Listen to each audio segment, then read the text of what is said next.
Hi! இந்த வீடியோவில் என் அம்முக்கு சமைச்சு கொடுத்ததெல்லாம் ஒன் பை ஒன்னாக வரும். சிக்கன் 65 எப்படி பெர்ஃபெக்ட்டாக கொஞ்சம் கூட மசாலா உதிராமல் எப்படி செஞ்சு கொடுத்தேன் அப்படிங்கிறத உங்கள்கிட்ட ஷேர் பண்ணுறேன். இதுக்கு முன்னால் ப்ரீவியஸ் வீடியோ பார்த்துட்டு வந்து இதை பாருங்கள். நான் அதுக்கு வந்து 3/4 கிலோ அளவு சிக்கன் எடுத்திருக்கேன். நான் 3 to 4 டேபிள் ஸ்பூன் வந்து தயிர், புளிக்காத தயிர் சேர்த்துக்கோங்க. 2 டேபிள் ஸ்பூன் வந்து இஞ்சி பூண்டு பேஸ்ட், அதுக்கப்புறம் 1 டேபிள் ஸ்பூன் வந்து காஷ்மீரி மிளகாய் தூள். ஏன்னா நம்ம வந்து ஃபுட் கலர் எதுவும் ஆட் பண்ண போகிறதில்ல. 1 டேபிள் ஸ்பூன் காஷ்மீரி மிளகாய் தூள், 1/2 டேபிள் ஸ்பூன் தனி மிளகாய் தூள், 4 டேபிள் ஸ்பூன் வந்து சிக்கன் 65 மசாலா போட்டு தேவையான அளவு உப்பு போட்டு நல்லா கிளறிக்கோங்க.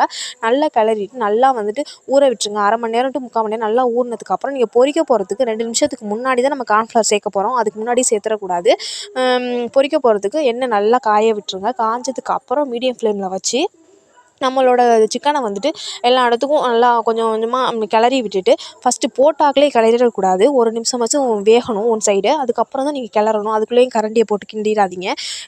அந்த மாதிரி நல்லா கிளறிட்டு எனக்கு வந்து இது வேகிறதுக்கு 4 நிமிஷம் ஆணுச்சு. நீங்கள் கொஞ்சம் பெரிய பீசஸ் போட்டிங்க அப்படின்னா 6 நிமிஷம் கூட ஆகும். நான் வந்து சின்னமாக தான் போட்டிருக்கேன். போட்டு நல்லா கிளறிட்டு நீங்கள் வந்துட்டு ஆனியன் வச்சு சாப்பிட்டு பாருங்கள். அவ்வளோ டேஸ்டியாக இருக்கும். நீங்களே பாருங்கள், கொஞ்சம் கூட மசாலா உதிராமல் அவ்வளோ டேஸ்டியாக பெர்ஃபெக்டாக வந்திருக்கு. கடையை விட இது ரொம்பவே பெஸ்ட்டாக வந்திருக்கு. ட்ரை பண்ணி பாருங்கள். எப்படி இருந்ததுன்னு கமெண்ட்டில் சொல்லுங்கள். பாய்.